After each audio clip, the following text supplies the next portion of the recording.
Hello everyone, welcome back to my channel and welcome back to lesson today with Miss Mita. Halo semuanya, apa kabar? Miss harap kalian semua baik-baik aja ya. Oke, jadi di video kali ini Miss gak akan nampakin muka karena Miss gak keburu waktunya teman-teman, gak bisa syuting. Jadi ya, yang penting kalian tetap mengenali suara Miss Mita kan. Jadi mau ada video gak ada video, tetap yang penting kita belajar, ya kan teman-teman? Oke, daripada lama-lama muter sana muter sini ngabisin kuota nonton video yang intronya lama ini, mendingan kita langsung aja choose ke video pembahasan. Oke teman-teman, let's move on to the slideshow. Oke teman-teman, jadi di pertemuan kita hari ini kita akan membahas mengenai expressions of congratulations atau ungkapan untuk mengucapkan selamat kepada seseorang. Kita masuk ke pembahasan utama kita, yaitu mengenai expressions of congratulations. Kita akan terlebih dahulu mereview materi yang kita pelajari minggu lalu, ya, yaitu mengenai hope dan juga wish. Oke, kalian masih ingat nggak nih perbedaan antara hope dengan wish? Yang pertama, hope itu adalah expressing something which is possible to happen, yaitu suatu keinginan yang masih mungkin dapat diwujudkan. Sedangkan wish, expressing a strong desire or hope for something that cannot or probably will not happen. Sedangkan wish adalah suatu keinginan atau harapan yang tidak mungkin dapat terwujud. Jadi perbedaan antara hope dengan wish ini sebenarnya sangat terlihat dengan jelas ya. Kalau itu masih bisa diwujudkan, kalau wish itu tidak mungkin dapat terwujud gitu ya. Nah sekarang kita bahas satu-satu nih. Yang pertama adalah hope terlebih dahulu. Nah apabila kalian itu mengharapkan sesuatu yang akan terjadi di masa mendatang atau future situations, events, or actions, berarti kalian wajib menggunakan rumus ini ya. Rumusnya adalah subjek, kemudian setelah subjek, hope atau hopes. Masih ingat nggak nih bedanya apa nih antara hope dengan hopes? Oke, benar ya. Kalau hope itu digunakan untuk subjek Ayu Dewi, sedangkan hopes digunakan untuk subjek she, it. Setelah kalian sudah menuliskan subjek 1 dan juga hope dan hopes, kalian tulis subjek kedua. Nah, subjek kedua ini bisa orang yang sama dengan subjek 1, bisa juga orang yang berbeda dengan subjek 1. Setelah ditulis subjek keduanya siapa, kalian tulis will. Setelah will itu verb 1, setelah itu objek atau keterangan. Langsung saja ya, kita lihat contohnya. Nah, di sini contohnya adalah I hope you will like the neighborhood. I di sini sebagai subjek pertama, ya kan? Hope. Kenapa pakai hope? Karena I ini masuknya ke Ayu Dewi, ya kan? Kalau Ayu Dewi itu harus pakai hope, gitu. Bukan hopes, ada S-nya ya. Jadi I hope you di sini sebagai subjek kedua. Nah, subjek keduanya di sini adalah orang yang berbeda dengan subjek pertama. Ingat ya, subjek kedua boleh orang yang sama, boleh orang yang berbeda dengan subjek pertama. Gitu. Setelah kita tulis subjek keduanya siapa, setelah itu adalah will. Abis will, like, verb ke-1 ya. Terus objeknya di sini adalah the neighborhood. Contoh kedua misalnya, I hope I will go to Mecca next year. Subjek 1 dan subjek 2-nya ini merupakan orang yang sama. Jadi diperbolehkan ya. I hope, I setelah subjek kedua ini, will. Habis will verb 1 yaitu go. To Mekah, keterangan tempat, next year. Berarti keterangan waktu gitu ya. Contoh selanjutnya. She hopes her mother will come home soon. She ini subjek ke 1. Kemudian hope-nya pakai S. Kenapa? Karena she, he, it itu harus pakai hopes ya. She hopes her mother will come home soon. Intinya ketiga contoh ini itu menggunakan rumus yang atas ini ya. Rumus yang menunjukkan bahwa kita mengharapkan sesuatu itu akan terjadi di masa mendatang. Kemudian yang kedua, something that recently happened and will be decided in the future. Jadi maksudnya adalah ketika kita mengharapkan hasil yang baik di masa mendatang dari apa yang baru saja kita lakukan, kita pakai rumus yang ini. Depannya sama ya, subjek ke satu, kemudian hope atau hopes, kemudian subjek kedua. Nah, yang berbeda ini adalah yang belakangnya. Kalau yang future situations, dia kan pakainya will dan verb 1. Tapi kalau yang something that recently happened and will be decided in the future, dia pakainya verb 1 atau verb s, is. Nah, di sini kan ada garis miring nih. Jadi bisa pakai verb 1, bisa pakai verb s, is. Cara bedainnya gimana? Dilihat dari subjek keduanya. Kalau subjek keduanya itu Ayu Dewi, maka dia pakai verb 1. Kalau dia subjeknya itu she, it, berarti dia pakainya verb s, is. Gitu ya. Setelah ditulis predikatnya atau verbnya, baru tulis objek dan juga keterangannya, objek or adverb. Contohnya, I hope we pass the examination.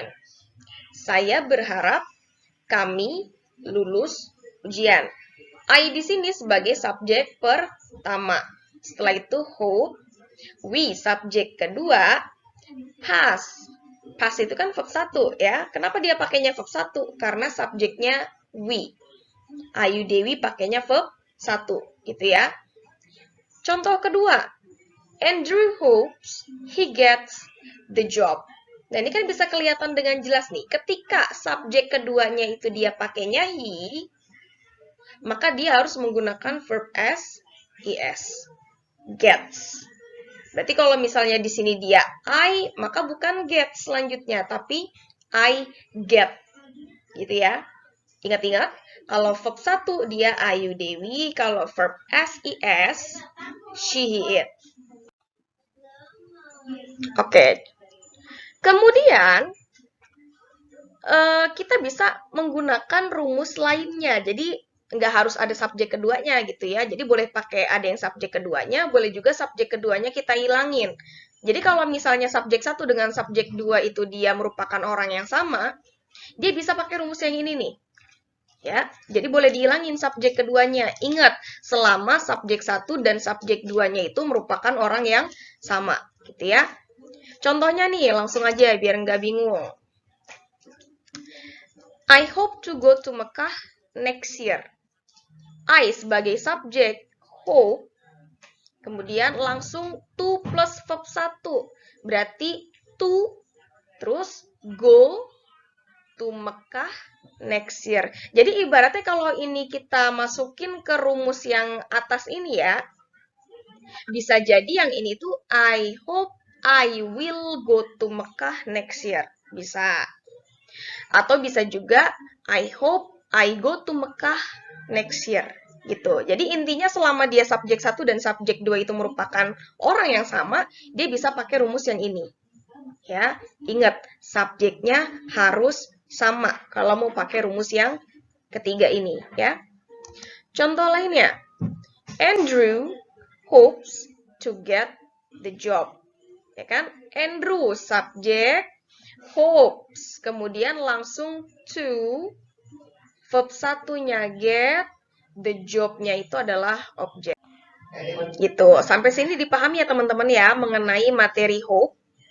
Oke, sekarang kita lanjutkan ke materi wish. Oke, misalnya kalian ingin describe a situation that we would like to be different, atau misalnya kita punya ekspektasi yang berbeda dengan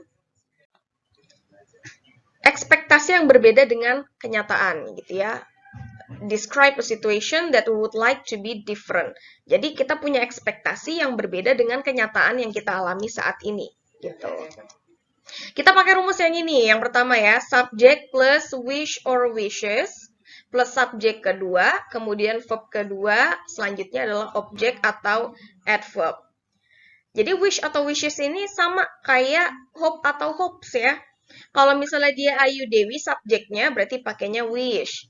Kalau dia subjeknya itu she, he, it, berarti pakainya wishes. Oke, sekarang langsung aja ke contoh. Ingat ya, kalau wish itu kan yang tidak mungkin dapat terwujud gitu, tidak mungkin dapat terjadi. Oke, contohnya di sini, I wish I could fly to the moon. I wish, I sebagai subjek, wish, kemudian subjek keduanya I lagi, berarti orang yang sama. Verb keduanya adalah could fly. Kenapa Miss could fly itu dia verb kedua? Karena verb kesatunya can. Masih ingat ya, itu kita pelajarin di kelas 8 kemarin kalau nggak salah. Jadi saya berharap saya dapat terbang ke bulan. Ingat, wish itu sesuatu keinginan yang tidak mungkin dapat terwujud. Gitu ya. I wish I could fly to the moon. Contoh lainnya. Oh ya, in fact-nya, faktanya adalah kita tidak bisa terbang gitu ya. Jadi ingat, ekspektasi berbeda dengan kenyataan. Contoh kedua, Rachel wishes she had a car so that she could go anywhere she wanted. Rachel wishes, ingat ya, she, he, it pakainya wishes. Subjek keduanya she. Had. Had itu verb kedua dari kata have, memiliki. Rachel berharap dia memiliki sebuah mobil supaya dia dapat pergi kemanapun yang dia inginkan. Ingat ya, kalau rumus yang pertama ini adalah mendeskripsikan atau menggambarkan situasi di mana ekspektasi itu berbeda dengan kenyataan. Gitu ya, angan-angan itu berbeda dengan kenyataan. Faktanya dari kalimat ini adalah she doesn't have a car. Jadi si Rachel ini nggak punya mobil, maka dari itu dia berharap dia punya mobil pada saat ini. Gitu ya.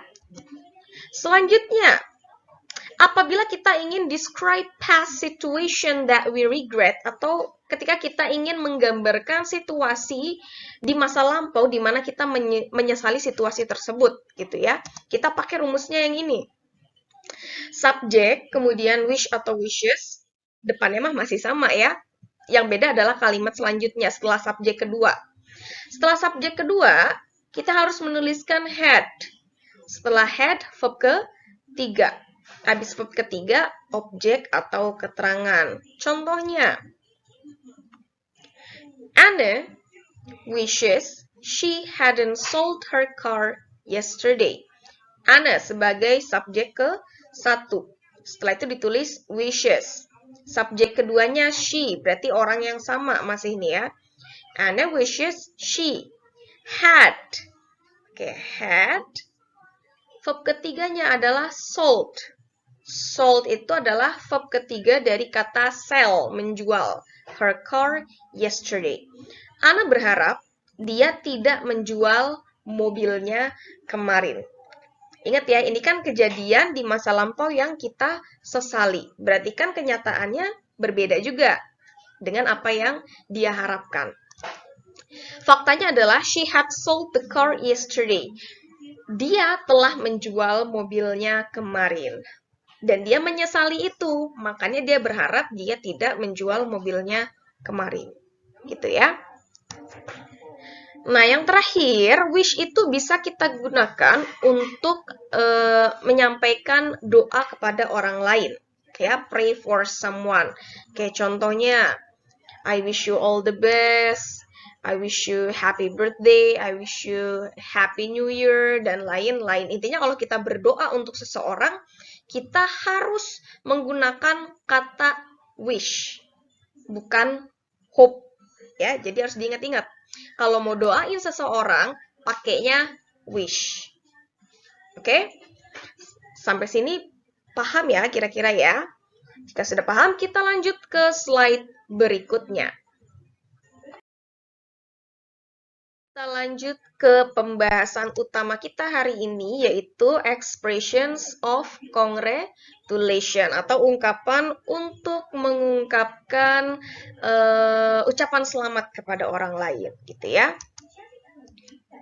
Nah, di sini ada beberapa ekspresi dan juga respons yang bisa kita gunakan untuk mengungkapkan selamat kepada orang lain. Yang pertama, ekspresi yang bisa kita gunakan adalah congratulations.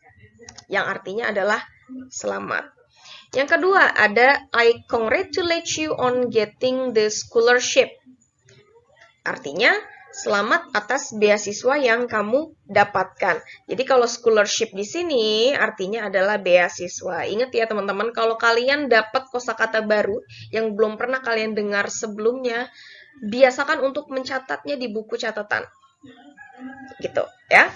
Selanjutnya, ekspresi yang bisa kita gunakan untuk mengungkapkan selamat kepada seseorang atas kesuksesannya yaitu congratulations on your success. Selamat atas kesuksesanmu. Selanjutnya, happy graduations. Happy graduations itu selamat lulus gitu ya. Graduation itu kan kelulusan. Congratulations and wish you all the best. Nah, contoh yang ini lebih lengkap nih. Ada doanya juga, ada ungkapan selamatnya juga gitu ya. Selanjutnya ada congratulations, you got the first rank. I know you can do your best. Selamat, kamu mendapatkan ranking pertama. Saya tahu kamu dapat melakukan yang terbaik. Intinya kalau kita pengen mengungkapkan bahwa kita itu ingin memberikan selamat kepada orang lain, pasti ada kata-kata congratulations-nya. Congratulations atau congratulate juga bisa, gitu ya. Nah, responnya atau balasan ketika ada seseorang yang mengucapkan selamat kepada kita, kita bisa bilang dengan thank you so much. Thanks a million. Thanks a lot. Apalagi, thank you for your kindness. Berarti artinya terima kasih atas kebaikanmu. Ada lagi, how nice of you to say so. Kamu baik sekali. Atau I'm glad if you think so. Saya senang jika kamu berpikiran begitu. Sebenarnya ekspresi ini sering sekali kita ungkapkan ya. Bedanya kalau di kehidupan sehari-hari kita kan pakainya bahasa Indonesia. Tapi kalau di bahasa Inggris. Nah, ekspresi inilah yang bisa kalian gunakan untuk mengungkapkan atau menyatakan selamat kepada orang lain atas pencapaian yang dia miliki, gitu ya. Selanjutnya kita akan coba melihat contoh dialog di sini ya antara Angie dan juga Benny. Kata Benny, have you heard the good news? Apakah kamu sudah dengar berita bagus? Kata Angie, no, I haven't. Tidak, saya belum dengar. Jadi kalau ada suatu pertanyaan yang diawali dengan have you heard atau have you bla bla bla, maka jawabannya itu antara yes, I have atau no, I haven't gitu ya. I got a promotion at my job. Saya mendapatkan promosi di pekerjaan saya. Did you? Really? Benarkah? Tanya si Angie kepada Benny. Jadi Benny di sini ngasih kabar kepada si Angie ya bahwa dia baru saja mendapatkan promosi di pekerjaannya. Gitu. Tadi kan si Angie nanya ya, did you? Really? Benarkah? Nah, kata si Benny, seriously?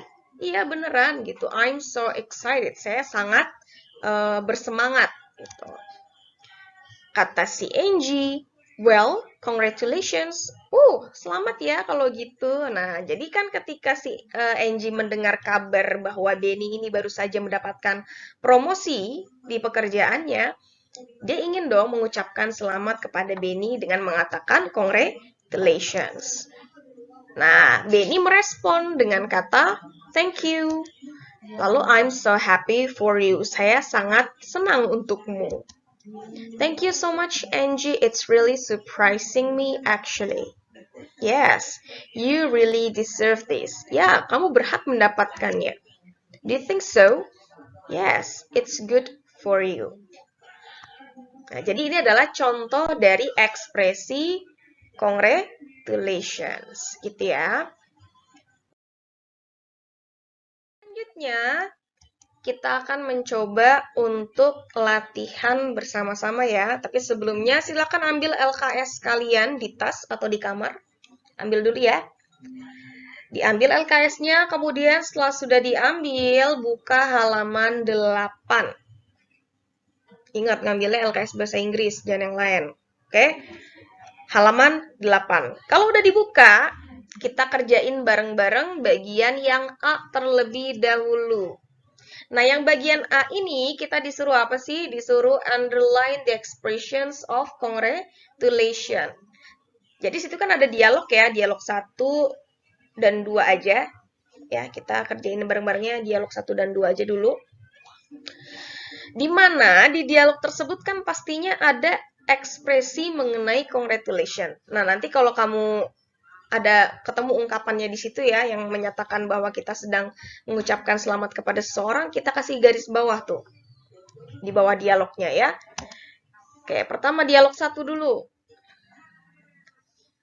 Fandi bertanya kepada Hans, "Who won the football match yesterday?" Siapa yang memenangkan pertandingan sepak bola kemarin? Kata Hans, "Our team did." Tim kita yang menang. We won 3-1. Kita memenangkan dengan poin 3-1 gitu ya. Kata Fandi, "Congratulations. I'm glad to hear it." Selamat, saya senang mendengarnya. Thank you. Nah, dari dialog 1 ini, kira-kira yang mana yang merupakan expressions of congratulations? Ya, betul sekali. Terlihat dengan jelas ya teman-teman ya, yaitu yang congratulations. Itu di dialog 1. Jangan lupa digaris bawahin juga ya di LKS masing-masing tuh ya. Di bawahnya congratulations. Kemudian dialog kedua. Congratulations on your graduation. I wish you a successful life. Thank you, Santi. Here is a little present for you. I hope you like it. Thank you very much. You are really my best friend. Dari dialog 2, yang mana yang merupakan ungkapan congratulations? Silahkan kalian garis bawahi. Ya, betul sekali. Yang pertama ya, congratulations on your graduations. Oke, jadi yang A untuk dialog 3-nya silahkan kalian isi sendiri, garis bawahi mana yang merupakan ungkapan congratulations. Oke, setelah itu kita lanjut ke bagian yang B. Give tick for the expressions of congratulations. Jadi di sini kita disuruh memberikan tanda checklist kepada kalimat yang merupakan expressions of congratulation, ya. Nah, di sini kita lihat. Nomor 1. I'm sure you will get a very big applause. Kira-kira kalimat ini merupakan expressions of congratulations, bukan? Ya, betul. Bukan ya, jadi nggak perlu dikasih tanda checklist di kotaknya, oke? Yang kedua, congratulations on your scholarship. You deserve it. Kira-kira kalimat nomor 2 ini merupakan ekspresi dari congratulations, bukan? Ya, betul ya. Jadi, silahkan dikasih tanda checklist di kotak yang sudah disediakan di LKS masing-masing. Kita lanjut ke nomor 3. Today is Edo's birthday. Checklist nggak? Enggak, oke, betul ya. Nomor 4. I think you will be a winner. Bukan, jadi nggak perlu di checklist. Nomor 5. We are all very proud of you in winning of singing contest. Checklist atau tidak? Ya, nggak di checklist ya. Lanjut ke nomor 6. I hope to see you at the party next week. Betul sekali, tidak perlu di checklist. 7. Please accept my warmest congratulations. Checklist tidak? Di checklist, karena ada kata congratulations-nya di situ ya. Please accept. Tolong terima ungkapan selamat saya yang paling dalam. Lanjut nomor 8. It is a fantastic handicraft. Checklist tidak? Iya, betul. Nggak perlu di checklist. Nomor 9. The music sounds great. Checklist atau tidak? Iya, nggak perlu di checklist. Terakhir, nomor 10. It was great to hear about your graduation. Checklist tidak? Oke, nggak perlu ya. Jadi cuma ada 2 yang di checklist. Jadi hanya ada 2 kalimat yang merupakan expressions of congratulations. Oke, teman-teman semua, sampailah kita di penghujung acara dari materi yang saya jelaskan hari ini ya. Jadi untuk pertemuan hari ini saya akan mengadakan homeworks atau PR. Jangan lupa PR-nya itu ada di LKS halaman 9 sampai halaman 10. Kerjakan bagian yang C, D, dan juga E. Nah, diingat-ingat baik-baik ya petunjuk yang akan saya cantumkan di sini. Jadi soal C, D, dan E itu wajib kalian tulis jawabannya di Microsoft Word, lalu di-save sebagai PDF, kemudian upload jawaban kalian di Google Classroom. Nanti akan saya sediakan itunya, formnya. Lalu jangan lupa untuk menuliskan nama dan kelas di awal dokumen sebelum kalian mengerjakan PR ini. Jika dalam dokumen tidak ada nama dan kelas, maka tidak akan dimasukkan ke buku nilai. Oke, diingat-ingat ya. Jadi sebelum kalian menuliskan jawaban dari soal C, D, dan E, wajib ditulis nama dan kelas. Jangan lupa dikasih judulnya juga, yaitu homeworks. Kemudian, batas pengumpulan PR ini adalah hari Kamis, tanggal 6 Agustus 2020. Paling lambat jam 5 sore. Gitu, ya. Oke, baiklah. Demikian pertemuan kita hari ini, yaitu pembahasan materi expressions of congratulations. Let's say hamdalah together. Alhamdulillahirabbil alamin.